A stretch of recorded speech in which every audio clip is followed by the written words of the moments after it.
Dear students good morning. Dear students, हम class 12th में हिंदी विषय में आरोह भाग 2 में गद्य खंड में हिंदी की श्रेष्ठ लेखिका महादेवी वर्मा द्वारा लिखित भक्तिन नामक चैप्टर पढ़ रहे हैं। इस चैप्टर में मैंने आपको पढ़ाया था कि भक्तिन का व्यक्तित्व बहुत ही अलग रहा था। उन्होंने अपने जीवन में विभिन्न प्रकार की परेशानियों का सामना किया था और विभिन्न प्रकार की परेशानियों का सामना करते हुए उन्होंने अपने जीवन को व्यतीत किया था। भक्तिन का दुर्भाग्य लगातार उसके पीछे चल रहा था। किशोरी से युवती होते ही बड़ी लड़की भी विधवा हो गई। बहुएं से पार ना पा सकने वाले जेठों और काकी को परास्त करने के लिए कटिबद्ध जेठौती ने आशा की एक किरण दिखाई थी। विधवा बहन के गठबंधन के लिए बड़ा जेठौत अपने तीतर लड़ाने वाले साले को बुला लाया था। इस तरह से सभी की केवल एक ही इच्छा थी कि किसी तरह से इसकी लड़की का विवाह मेरे किसी साथ के साथ हो जाए, जिससे मुझे इसकी जो भी धन संपत्ति है उस पर कब्जा करने का मौका प्राप्त हो जाए। परंतु भक्तिन भी एक समझदार महिला थी, इसलिए वह किसी के जालसाजी में नहीं पड़ रही थी। एक दिन माँ की अनुपस्थिति में वर महाशय ने बेटी की कोठरी में घुसकर भीतर से द्वार बंद कर लिया और उसके समर्थक गांव वालों को बुलाने लगे। युवती ने जब इस डकैत वर की मरम्मत कर कुंडी खोली तब पंच बेचारे समस्या में पड़ गए। तीतरबाज युवक कहता था वह निमंत्रण पाकर भीतर गया और युवती उसके मुख पर अपनी 5 उंगलियों के उभार में इस निमंत्रण के अक्षर पढ़ने का अनुरोध करती थी। इस तरह से लेखिका कहती हैं कि एक दिन वर महाशय जो उसकी बेटी से विवाह करना चाहते थे उसकी कोठरी में चुपके से घुस गए और कुंडी लगा ली, क्योंकि वह उसके लिए बदनाम करना चाहते थे और उसके समर्थक बाहर खड़े हुए थे।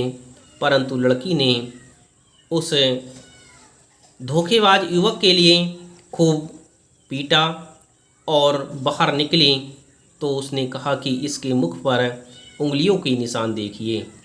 अंत में दूध का दूध पानी का पानी करने के लिए पंचायत बैठी और सब ने सिर हिला हिलाकर इस समस्या का मूल कारण कलयुग को स्वीकार किया। अपीलहीन फैसला हुआ कि चाहे उन दोनों में एक सच्चा हो चाहे दोनों झूठे, पर जब वे एक कोठरी से निकले तब उनका पति पत्नी के रूप में रहना ही कलयुग के दोष का परिमार्जन कर सकता है। इस तरह से पंचों ने भी यही बात कही कि जब यह कोठरी से दोनों बाहर निकले थे तो इसलिए इनका पति पत्नी के रूप में रहना ही उचित है। अपमानित बालिका ने होठ काट कर लहू निकाल लिया और माँ ने आग्नेय नेत्रों से गले पड़े दामाद को देखा। इस तरह से वह बालिका अपमानित थी और उसने अपने होठ तक को काट लिया। माँ क्रोधित हो रही थी, उसके नेत्रों में अग्नि बरस रही थी। उसने अग्नि बरसती हुई नेत्रों से अपने दामाद की ओर देखा। संबंध कुछ सुखकर नहीं हुआ, क्योंकि दामाद अब चिंतित होकर तीतर लड़ाता था और बेटी विवश क्रोध से जलती रहती थी। इस तरह से संबंध ठीक ना होने के कारण हमेशा परेशानियां होती रहती थीं। इतने यत्न से संभाले हुए गाय ढोर खेती बाड़ी सब पारिवारिक द्वेष में ऐसे झुलस गए कि लगान अदा करना भी भारी हो गया। सुख से रहने की कौन कहें। अंत में एक बार लगान ना पहुंचने पर जमींदार ने भक्तिन को बुलाकर दिन भर कड़ी धूप में खड़ा रखा।